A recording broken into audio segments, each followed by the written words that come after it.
Hello friends, कैसे हैं आप। और आपको याद होगा कि हमने परसों पढ़ा था, क्या कहते हैं, second lesson of geography, physical feature of India, मतलब भारत की भौगोलिक स्थिति। ठीक है, भौतिक स्वरूप।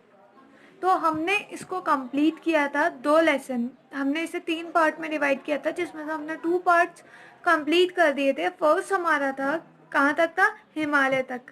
फिर हमने हिमालय की संरचना प्लस उत्तर प्रदेश वाला, मतलब उत्तरी मैदान का एरिया कंप्लीट कर लिया था। फिर थर्ड यूनिट है जिसमें हमें ये लेसन कंप्लीट करना है, प्रायद्वीपीय पठार। आपको याद होगा कि हमने जो है भारत की स्थिति को बहुत सारे उसमें डिवाइड किया है, जैसे हिमालय पर्वत, जो हमारे हिमालय पर्वत है, ठीक है। फिर हमारा मैदान है, फिर हमारे प्रायद्वीपीय पठार है, फिर मरुस्थल है, फिर क्या है हमारा, क्या कहते हैं, द्वीप है। तो हमने इन सब में इसको डिवाइड किया है।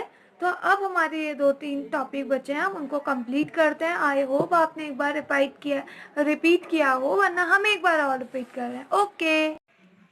आपको याद होगा हमने भौतिक स्वरूप देखा था, जिसमें हमने देखा था कि भारत में अलग अलग प्रकार की भूमि स्थल पाया जाता है, यानी लैंड मास पाया जाता है, ठीक है।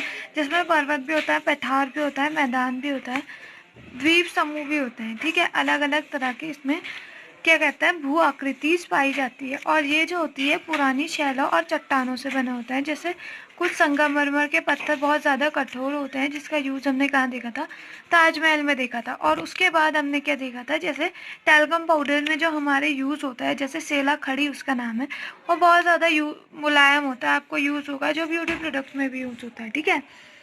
और इसके बाद क्या हुआ, अब हमारे जो भूभाग के नीचे बहुत ज़्यादा चट्टाने, मतलब प्लेटें पाई जाती हैं। तो इसके लिए हमारी एक थ्योरी थी, जो थी प्लेट थ्योरी, ठीक है। जिसमें हमारी कहा था हमने 7 बड़ी प्लेटें होती हैं, जिसमें से जो 4 प्लेटें बहुत बड़ी होती हैं और कुछ प्लेटें क्या होती हैं, छोटी होती है। जो अब प्लेटों का मूवमेंट भी होता है, ठीक है। उसमें क्या होता है, इन प्लेटों के मूवमेंट से क्या होता है, प्रायद्वीपीय महाद्वीप, मतलब जो हमारे कॉन्टिनेंट्स होते हैं, जो हमने बताया था कि जो हमारे कॉन्टिनेंट्स होते हैं, जो हमारा लैंड मास होता है ओशियन के अंदर, ठीक है, उनकी क्या होती है, स्थिति चेंज होती है। जैसे अभी सारी, मतलब ये दिखा रहे हैं, 2 प्लेटें आपस में जब एक साथ आती हैं, एक ही डायरेक्शन की तरफ मूव करती हैं एक दूसरे के सामने, ठीक है, उसे कहते हैं अभिसारी परिसीमा। उसके बाद होती है अपसारी, जब 2 प्लेट्स अपोजिट डायरेक्शन में, एक इधर को जा रही है और दूसरे इधर को, तो वो मूव कर रही है, तो वो होगी हमारी अपसारी।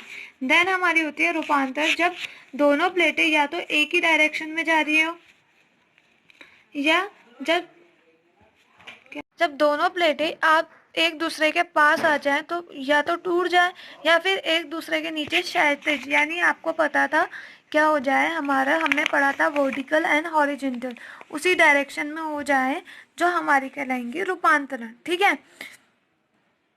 ये हो गया हमारा क्लियर। अब इसके बाद क्या है, हमारे जो ज़्यादातर ज्वालामुखी होते हैं, वो जो होते हैं, और भूकंप जो आते हैं हमारी प्लेटों के किनारों में आते हैं, ठीक है। अब ये देखिए हमारा, ये हमारा वर्ल्ड का मैप है, ये हमारे कॉन्टिनेंट्स, ये हमारी यूरोप और एशिया, तो ये मिलकर बन गई हमारी यूरेशिया वाली प्लेट। अब इसमें हमारी एक और थ्योरी आ जाती है, जो गोडाउना लैंड करके थ्योरी है, जिसमें कहते हैं कि हमारे 5 जो कॉन्टिनेंट्स थे, जैसे हमारा इंडिया था, अफ्रीका था, अमेरिका था, और क्या कहते हैं, ऑस्ट्रेलिया था, और अंटार्कटिक था, ये सब एक साथ थे। पर ये मूवमेंट के कारण प्लेटों के, ये यहाँ से प्लेट टूटी और ये जाके यूरेशियम प्लेट, ये है ना यूरेशियम प्लेट, इसमें जाकर ये जुड़ गई, जिसके कारण यहाँ पर एक तैथेश, यानी एक दरार टाइप की बन गई, जिसके कारण यहाँ पर क्या हुआ, हिमालय का फॉर्मेशन हो गया, ठीक है। अब हमने ये हिमालय थ्योरी पूरी पढ़ ली थी, जिसको, और हिमालय से बहुत ज़्यादा प्रायद्वीपीय नदियाँ, मतलब बहुत सारी नदियाँ निकलनी शुरू हो जाती हैं, जो हम, जिसमें साल भर पानी रहता है, हमने पढ़ा था। और हिमालय जो होता है, हमें बहुत ज़्यादा एक तरह से ये स्टेबल नहीं है। ये क्या होता है, वो यंगेस्टर है, यंग है, ये यहाँ पर लिखा है कि कहते हैं हिमालय पर्वत श्रृंखला एक युवा स्थलाकृति को दर्शाती है, और ये भूकंप के, अगर भूकंप आए या कुछ आए, तो ये हम कह नहीं सकते स्टेबल रहेगी, ठीक है।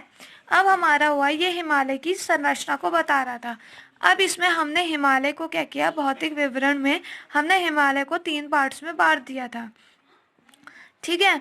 तो हमारा हिमालय की बनावट में पहला क्या था कि कहता है हिमालय की, फर्स्ट हम ये देख लेते हैं ये क्या है। यहाँ पर लिखा है हिमालय की उत्तरी सीमा पर विस्तृत हिमालय भूभागीय रूप में युवा एवं बनावटी दृष्टिकोण से विलित पर्वत श्रृंखला व पर्वत श्रृंखलाएं पश्चिम पूर्वी दिशा में सिंधु से लेकर ब्रह्मपुत्र, मतलब ये यहाँ से लेकर यहाँ तक का फैली हुई है। ठीक है।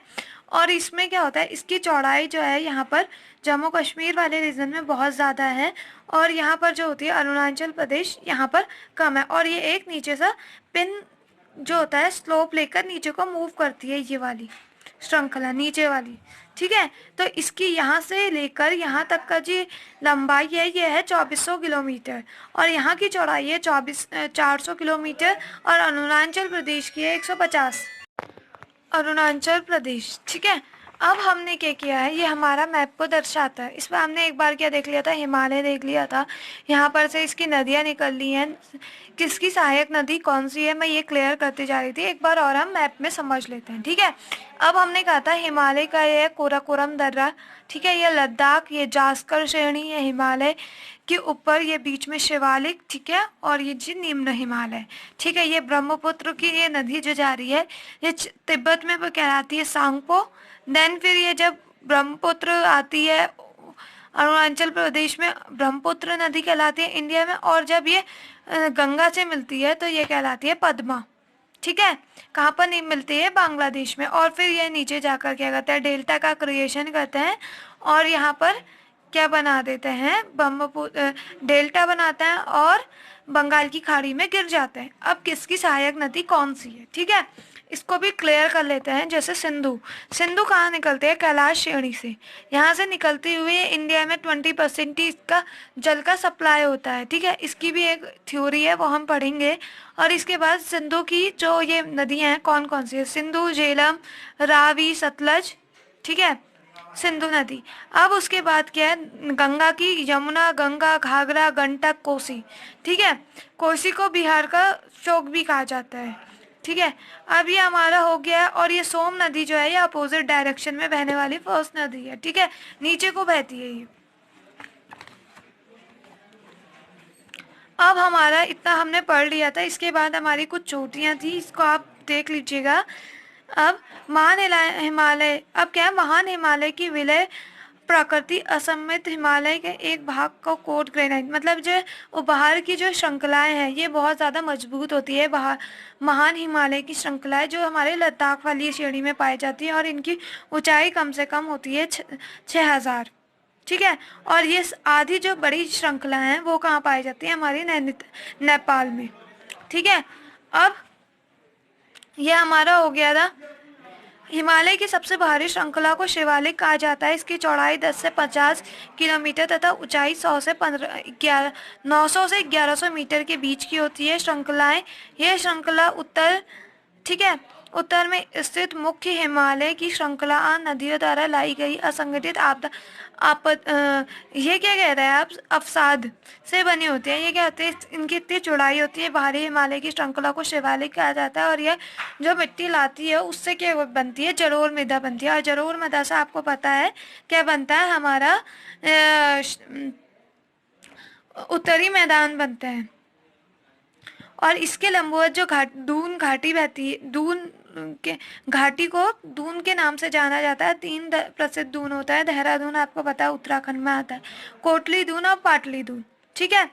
अब हमारे पास ये हो ही गया है। इसका अब हमारा हिमालय जो होता है यूरोप से आने वाली हमारी ठंडी हवाओं को आने से हमारी मदद करता है। ठीक है। अब हमारा आ गया है उत्तरी मैदान।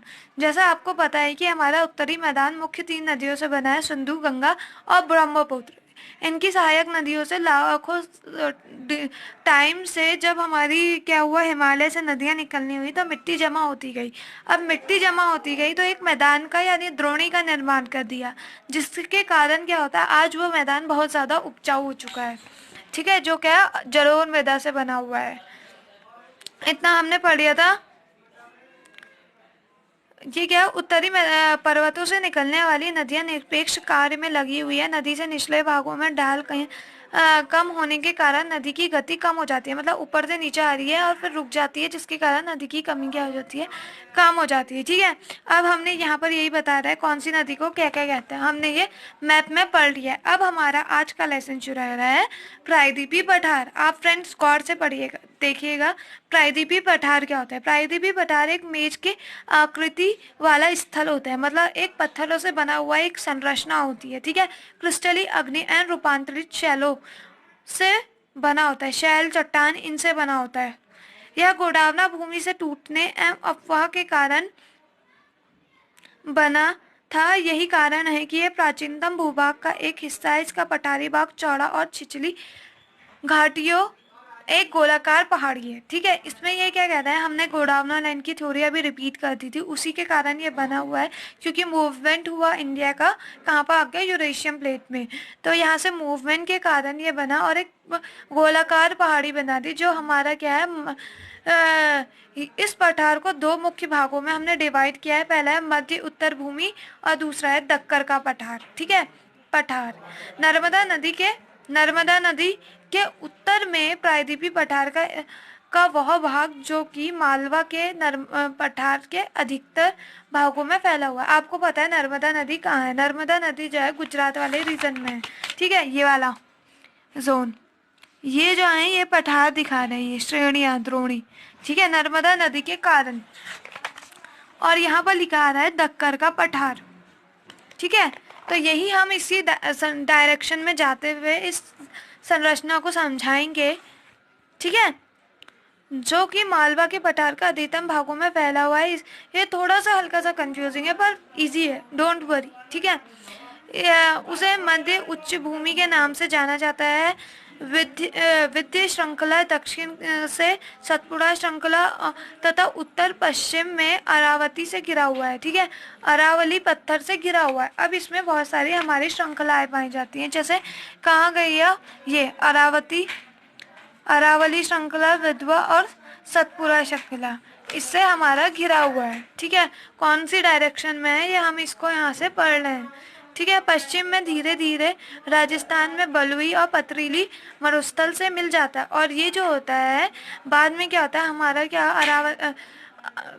अरावली वाला जो पठार, जो हमारा पठार है वो कहाँ हमारा मिलता है, कहाँ पर मिलता है, राजस्थान से मिल जाता है। इस क्षेत्र में बहने वाली नदियाँ चंबल आपने सुना होगा, बहुत फेमस है, सिंध, बेतावा और केन दक्षिण पश्चिम में उत्तर पूर्व से की ओर बहती है। और ये क्या है, केन जो है ये उत्तर पूर्व की ओर बहती है, दक्षिण पश्चिम से नीचे से ऊपर की ओर बहती है। ठीक है, इस प्रकार से इस क्षेत्र के ढाल को दर्शाती है। मध्य उच्च भूमि का पश्चिम में चौड़ी लेकिन पूर्व में संकरी, मतलब पश्चिम में चौड़ी और बाद में पूर्व की ओर क्या होती है, पतली होती जाती है। इस पठार में पूर्व विस्तार के स्थानीय रूप से बुंदेलखंड और बिहालखंड के नाम से जाना जाता है। बुंदेलखंड और बिहालखंड जो है इसी क्षेत्र में आता है। इसके और पूर्व के विस्तार को दामोदर नदी द्वारा अपवाहित छोटा नागपुर पठार के नाम से जाना जाता है। पश्चिमी घाट जो है पूर्वी घाट की अपेक्षा ऊंचे होते हैं, और ये घाट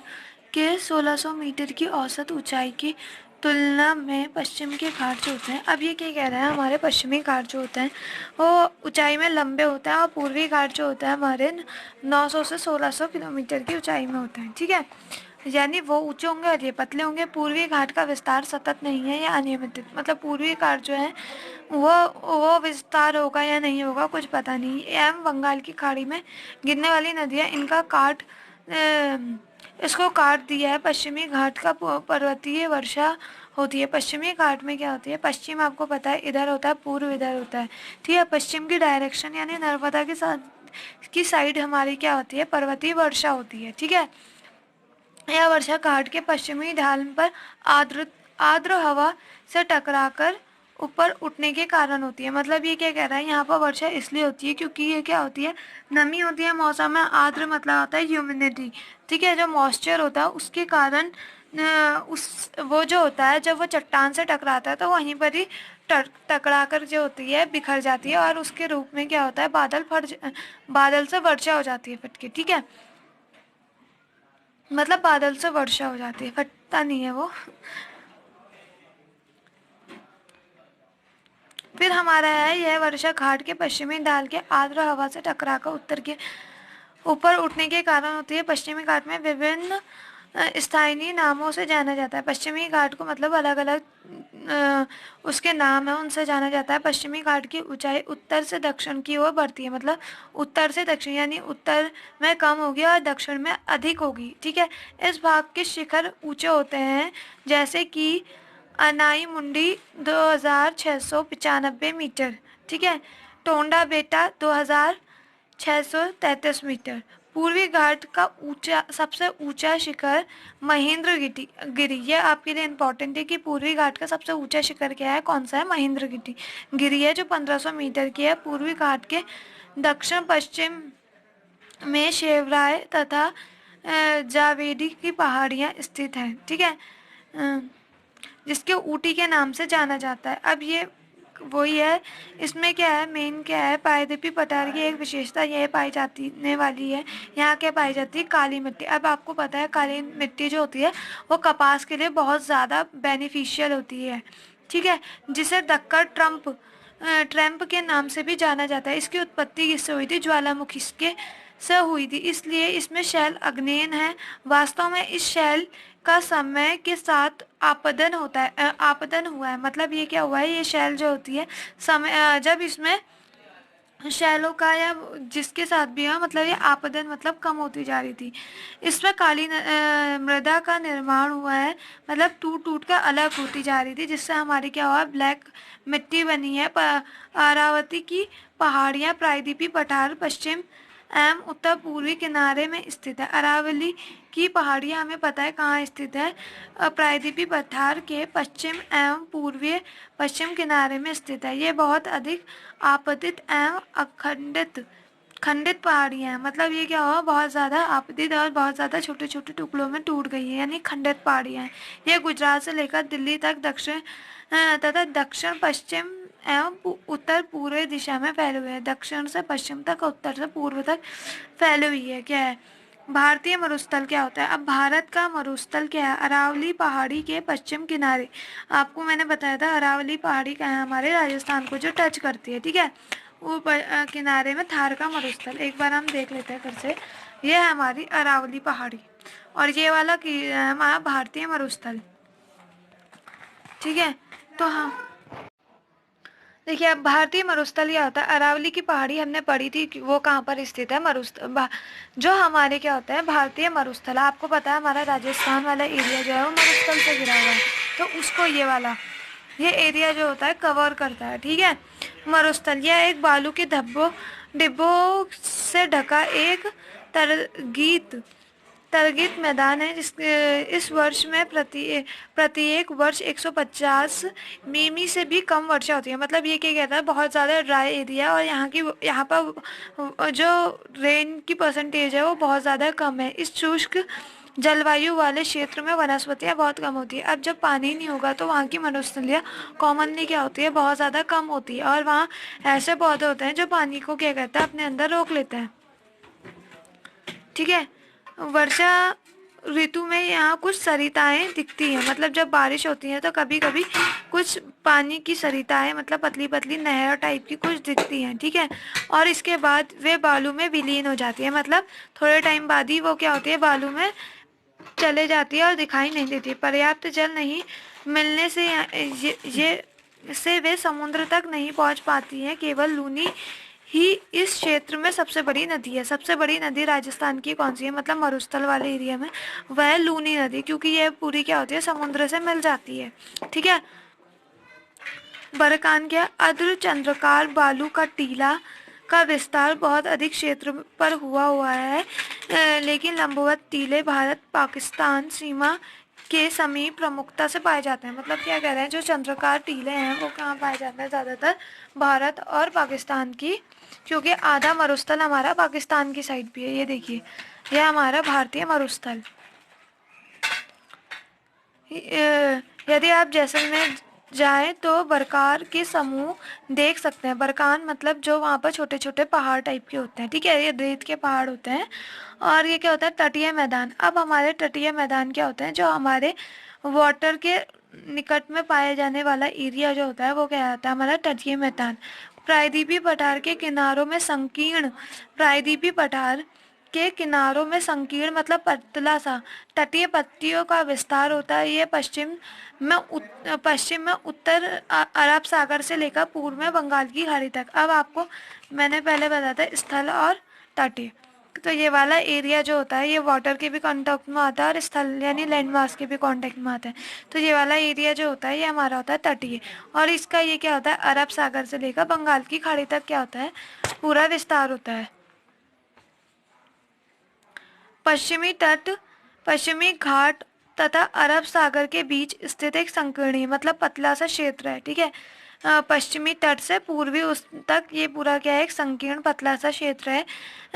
तट के उत्तरी भाग को कोंकण यानी मुंबई तथा गोवा, मध्य भाग को कन्नड़ मैदान एवं दक्षिणी भाग को मालाबार तट कहा जाता है। मतलब साइड का जो एरिया होता है उसको क्या होता है मुंबई या गोवा को कोंकण, ये वाला एरिया को लिखा भी है यहाँ कोंकण, इधर को मालाबार और इधर को कुछ और कोरामंडल। ठीक है, तो ये तीनों भागों में इसको डिवाइड किया है। अब इसमें क्या है बंगाल की खाड़ी के साथ विस्तृत मैदान चौड़ा एवं समतल। समतल आपको पता है क्या होता है, मतलब ये चौड़ा और समतल होता है। उत्तरी भाग में इसे उत्तरी सरकार कहा जाता है, उत्तरी सरकार कहा जाता है, जबकि दक्षिणी भाग में इसे कोरामंडल तट के नाम से जाना जाता है। कोरामंडल तट क्या है ये वाला एरिया। उत्तरी सरकार यानी ये जो है बंगाल की खाड़ी के निकट जो पाया जाता है ये ऊपर वाला एरिया उत्तरी सरकार, और ये वाला एरिया जो है ये कहलाएगा कोरामंडल तट के नाम से जाना जाता है। बड़ी नदियाँ जैसे महानदी गोदावरी। अब महानदी और गोदावरी कहाँ है, गोदावरी ये हो गई और महानदी ये हो गई। ठीक है, ये दोनों क्या है बड़ी नदियाँ निकलती हैं इससे। गोदावरी कृष्णा कावेरी इस तट के विशाल डेल्टा का निर्माण करते हैं। अब डेल्टा जो होता है वो थोड़ी सी भूमि में और जल दोनों होता है, तो वो क्या बनाता है डेल्टा बनाता है। ठीक है, चिल्का झील पूर्वी तट में स्थित महत्वपूर्ण भूभाग में है। चिल्का झील खारे पानी, अब ये इंपॉर्टेंट है, खारे पानी की सबसे बड़ी झील जो है वो क्या है चिल्का झील है इंडिया में। यह उड़ीसा के महानदी डेल्टा के दक्षिण, महानदी आपको पता है कि दक्षिण में स्थित है यानी साउथ कॉर्नर में स्थित है। अब हमारे द्वीप, द्वीप क्या होते हैं जो वाटर से घिरे हुए होते हैं और बीच में उनमें लैंड मास होता है जिसे आइसलैंड भी कहते हैं। ठीक है, आइलैंड टाइप का। द्वीप समूह क्या होता है, मतलब एक साथ जो आइलैंड पाए जाते हैं। तो अगर आप पहले देख चुके होते हैं भारत में मुख्य स्थल भाग अत्यधिक विशाल है, मतलब जो उसका लैंड मास एरिया है वो बहुत ज़्यादा स्थित है, बहुत ज़्यादा विशाल है, मतलब बहुत बड़ा है। इसके अतिरिक्त भारत में 2 द्वीपों का समूह स्थित है। ठीक है, मतलब 2 अलग अलग है, हमें पता है, एक लक्षद्वीप और एक अंडमान निकोबार द्वीप समूह। तो केरल के मालाबार तट के पास स्थित लक्षद्वीप स्थिति ज्ञात कीजिए। अब आपको पता है ये वाला कॉर्नर जो होता है ये केरल है, इसके मालाबार तट ये है, और यहाँ पर जो है ये द्वीपों का समूह जो है ये क्या है लक्षद्वीप, और ये वाला द्वीप जो है ये है अंडमान द्वीप समूह, अंडमान और निकोबार। ठीक है, अब इसमें क्या कहते हैं द्वीपों का यह समूह छोटे प्रवाल द्वीपों में से बना है, मतलब छोटे छोटे द्वीपों से मिलकर बना है। पहले इसको लाकाद्वीप, मिनिकॉय और एमीन द्वीप के नाम से जाना जाता था। मतलब पहले ही लक्षद्वीप को 3 नामों से जाना जाता था, कॉमन नेम थे, एक तो लकाद्वीप, मिनिकॉय और एमिन द्वीप के नाम से जाना जाता है। पर 1973 में इसका नाम लक्षद्वीप रख दिया। कब रखा, 1973। और यह 32 वर्ग किमी से छोटा, 32 मतलब बहुत छोटा है, वर्ग किमी के छोटे से क्षेत्र में फैला हुआ है। कावारत्ती द्वीप लक्षद्वीप का प्रशासनिक कार्यालय कौन है, कारावती द्वीप। ठीक है, ये जो हमारा है यूनियन टेरिटरी में भी है। ठीक है, इस द्वीप समूह पर पादप और जंतु की बहुत प्रकार पाए जाते हैं, मतलब यहाँ पर बहुत ज़्यादा पादप और जंतु। पादप आपको पता है कौन होते हैं, जो हमारे क्या होता है पेड़ पौधे, और जंतु क्या होता है यानी एनिमल्स, उनकी बहुत ज़्यादा वैरायटी पाई जाती है। पितली द्वीप, यहाँ मनुष्य का निवास नहीं है। पितली द्वीप जहाँ मनुष्य मतलब ह्यूमन नहीं रहता, यहाँ एक पक्षी अभ्यारण्य है, मतलब पक्षियों के लिए वो एरिया क्या कर दिया, रिजर्व कर दिया गया है। जब बंगाल की खाड़ी में उत्तर से दक्षिण की तरफ फैले द्वीपों की श्रृंखला की ओर ध्यान दीजिए। तो ये अंडमान द्वीप समूह मतलब बंगाल की खाड़ी के नीचे मैंने आपको बताई थी, ये है कहाँ हमारी ये वाली श्रृंखला जो फैली है, ये क्या है, अंडमान द्वीप समूह, निकोबार द्वीप समूह। ठीक है, यह द्वीप समूह आकार में बड़े संख्या में बहुल बिखरे हुए हैं, मतलब ये बहुत ज़्यादा है, 500 कुछ इनकी संख्या, और जिसमें से 36 उसमें क्या पाया जाता है, ह्यूमन पाए जाते हैं। ठीक है, यह द्वीप समूह मुख्यतः 2 भागों में बांटा गया है। उत्तरी भाग को अंडमान और दक्षिणी भाग को निकोबार कहा गया है। माना जाता है यह द्वीप समूह निमज्जित पर्वत श्रेणियों में के शिखर है। यहाँ पर क्या होता है, निमज्जित पर्वत श्रेणियों के शिखर हैं। ठीक है, मतलब बड़े बड़े पहाड़ टाइप के हैं। ठीक है, यह द्वीप समूह देश की सुरक्षा के लिए बहुत महत्वपूर्ण है। इस द्वीप समूह में पाए जाने वाले पादप जंतु बहुत अधिक विविधता है, मतलब यहाँ पर बहुत ज़्यादा पादप और जंतुओं की वैरायटीज पाई जाती है। ठीक है, यह द्वीप विषुवत वृत्त के समीप मतलब नीचे की ओर है। ठीक है, कोस्टल एरिया के नीचे की ओर है। ठीक है, हमारे ग्लोब में। ठीक है, यहाँ की जलवायु विश्वतीय है और घने जंगल हैं। ठीक है, यहाँ की जलवायु बहुत ठंडी है और यहाँ पर बहुत ज़्यादा घने जंगल हैं। ठीक है, भारत का एकमात्र सक्रिय जलवायु, ये इंपॉर्टेंट, ज्वालामुखी मतलब जो अभी भी एक्टिव ज्वालामुखी है वो कहाँ पाया जाता है, अंडमान और निकोबार द्वीप समूह के बैरम द्वीप में स्थित है। कहाँ पर स्थित है, बैरम द्वीप में स्थित है। विभिन्न भूभाग आकृति विभागों का विस्तृत विवरण प्रत्येक विभाग की विशेषताएं स्पष्ट करता है, मतलब उनके अलग अलग बारे में बताता है। ठीक है, जैसे इंडिया में बहुत तरह की चीज़ें पाई जाती है, वो उसके अलग अलग वहाँ की हिस्ट्री और वहाँ के कल्चर और वहाँ के भूभाग एरिया के बारे में बताती है। ठीक है, यह भूभाग एक दूसरे के पूरक हैं और वे देश की प्राकृतिक संसाधनों से समृद्ध है, मतलब यहाँ पर बहुत ज़्यादा प्राकृतिक संसाधन पाया जाता है। उत्तरी पर्वत जल एवं घनों वनों के मुख्य स्रोत है। उत्तरी पर्वत जो है जल पानी के लिए और वनों के प्रमुख स्रोत है, यानी यहाँ पर बहुत ज़्यादा ट्री वाला एरिया यानी फॉरेस्ट एरिया पाया जाता है। उत्तरी मैदान देश के और उत्तर मैदान कहाँ के लिए, अन्न का भंडार, क्योंकि यहाँ पर जलोढ़ मिट्टी पाई जाती है। इसके प्राचीन सभ्यताओं के विकास के आधार पर मिला है। पठारी भाग खनिजों के भंडार, पठारी भागों में क्या पाया जाता है, खनिज पाया जाता है। इसके देश के औद्योगिकीकरण के लिए विशेष भूमिका निभाते हैं। तटीय क्षेत्र मत्स्य पालन, जो जल के पास निकट वाला एरिया है वहाँ क्या होगा, मत्स्य पालन होगा, फिशरी होगी और पोत संबंधित क्रियाकलापों के लिए उपयुक्त है। इस प्रकार देश की विविध भौतिक आकृतियाँ भविष्य के विकास के लिए अनेक संभावनाएं प्रदान करती है, मतलब अलग अलग तरह का लैंडमार्क वो भारत के लिए बहुत अधिक संभावनाएं, विकास डेवलपमेंट की संभावनाएं लाता है। अब ये क्या है, प्रवाह पॉलिस कम समय तक जीवित रहने वाले सूक्ष्म प्राणी हैं, मतलब सूक्ष्म यानी बहुत ज़्यादा छोटे छोटे सूक्ष्म हैं। यह एक समूह में पाए जाते हैं। इनका विकास छिछले गर्म जल मतलब छिछले गर्म जल में हुआ है। कैल्शियम कार्बोनेट का स्राव करते हैं। प्रवाल स्राव एवं प्रवाल अस्थियां टीले के रूप में निक्षेपित होती है। ये मुख्यतः 3 प्रकार की होती है, प्रवाल रोधी, तटीय प्रवाल भित्ति और प्रवाल वलय द्वीप। ऑस्ट्रेलिया के ग्रेट बैरियर रीफ। अब ये क्या होता है, हमारे जो होता है प्रवाल पैलेस जो होती हैं वो छोटे छोटे क्या होता है, सूक्ष्म प्राणी होते हैं, एक तरह से एल्गी फंजाई टाइप के होते हैं। ठीक है, और ये क्या होता है, समुद्र में रहते हैं और ये जब मरते हैं तो ये क्या करते हैं, कैल्शियम कार्बोनेट का स्रावण करते हैं, मतलब कैल्शियम कार्बोनेट को निकालते हैं, जिसके कारण क्या होता है, ये एक हमारे ऑस्ट्रेलिया की ग्रेट बैरियर रीफ का निर्माण हुआ था और ये अभी भी वहाँ है। और ये क्या होता है, ये नेचुरल होती है और ये 3 प्रकार की बनाते हैं, एक प्रवाल रोधी, एक तटीय प्रवाल भित्ति और एक प्रवाल विलय द्वीप। ठीक है, जो ऑस्ट्रेलिया की ग्रेट बैरियर रीफ में ये एक रोधी का अच्छा उदाहरण है। प्रवाल वलय द्वीप गोलाकार व हॉर्स शू शेप आकार का होता है। ठीक है फ्रेंड्स, आई होप ये वीडियो आपको अच्छी लगी हो और समझ में आई हो, तो प्लीज़ इसको लाइक करें, सब्सक्राइब करें और अपने फ्रेंड्स को और बहुत सारे स्टूडेंट्स को शेयर करें जिनको इसको ज़रूरत है। Okay bye, take care.